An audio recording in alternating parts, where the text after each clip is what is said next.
The world can change in a flash. One minute, you're on top of a mountain with your best friends, laughing, the next, ... You're fighting for your life in a world you no longer recognize. This is the story of how our weekend hiking trip turned into a nightmare. It was supposed to be the perfect getaway. Me, Liam, Maya, and Chloe. We'd planned this trip for months, a chance to escape the city and reconnect with nature. We reached the summit just as the sun began to set, painting the sky in shades of orange and purple. The view was breathtaking. We were taking photos, joking about who was the most out of shape, completely oblivious. Then it happened. On the distant horizon, a light. Oh, it wasn't the sun. It was brighter, impossibly bright, like a second sun had been born.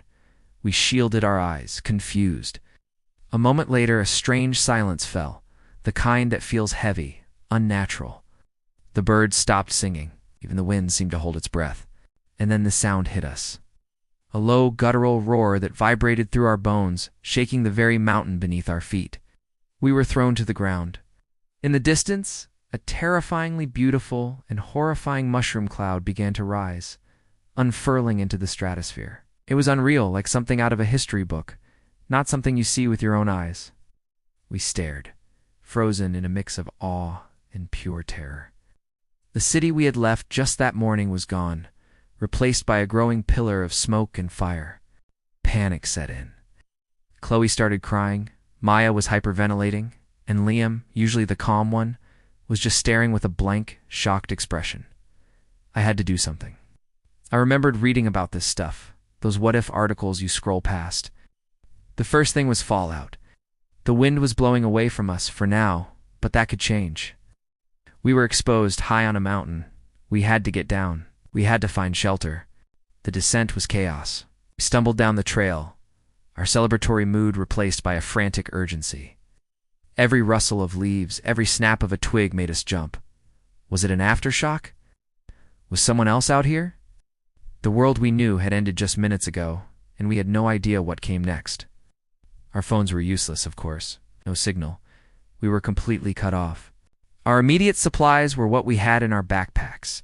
A couple of water bottles each, some trail mix, a first aid kit, a multi-tool, and the clothes on our backs. Not nearly enough. Our main camp was at the base of the mountain, with more food, water, purifiers, and tents. That was our first objective. We made it back to the trailhead as dusk turned to an eerie, dark night. The air tasted metallic, and a fine, gritty dust was beginning to settle on everything. Fallout, we had to get under cover. Our tents were better than nothing. We set them up as quickly as our trembling hands would allow. Huddled together inside the largest one, listening to the silence of the new world. Sleep didn't come. We just sat there, the four of us, trying to process the unthinkable. We talked in hushed whispers. What about our families? Our homes? Liam's logical mind kicked in first. He started taking inventory, rationing our food and water. We had maybe 3 days' worth, if we were careful. We needed a better plan. The next morning, the sky was a sickly gray-brown. The sun was a pale, weak disk behind a veil of dust. We knew we couldn't stay put. Our water was running low, and the nearby stream was likely contaminated. Liam pointed at our map. There's an old ranger station about 10 miles north of here, he said. It's isolated, should have a well, maybe even a radio. It was a long shot, but it was the only shot we had. The journey was brutal. The landscape felt alien. The vibrant green forest was now coated in a layer of gray ash. It was silent, unnervingly so. No birds, no animals. Just the sound of our own footsteps and ragged breathing. Every so often we'd see the remnants of the world before an abandoned car on a distant road, a flicker of a fire far away. Each one was a reminder of the civilization that was no more. On the second day of our trek, Maya started coughing, dry, hacking cough. The dust was getting to her.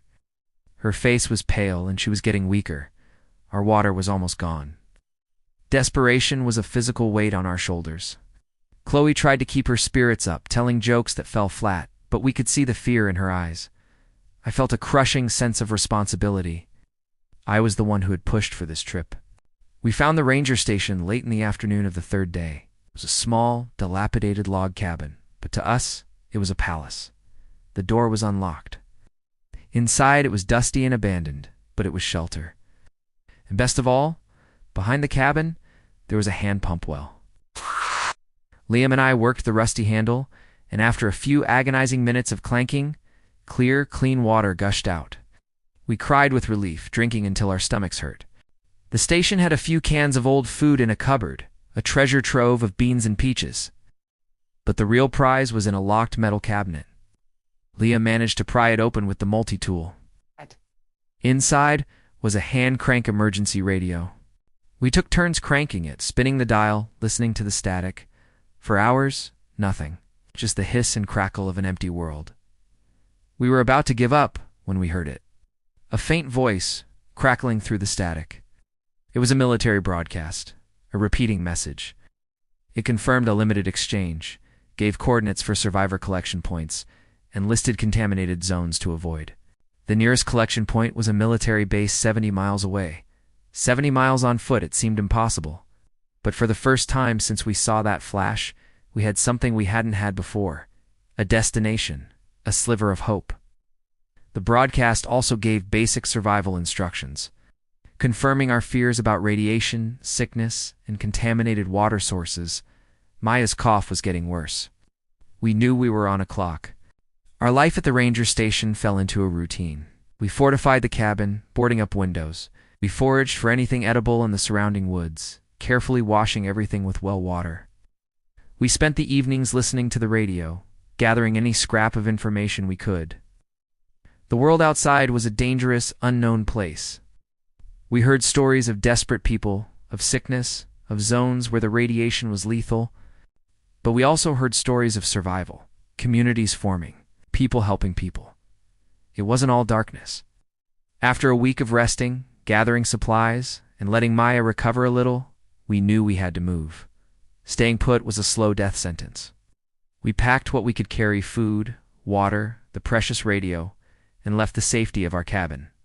The 70-mile journey was the hardest thing any of us have ever done. We walked through ghost towns, past abandoned highways filled with silent cars. We avoided other people, unsure if they were friend or foe.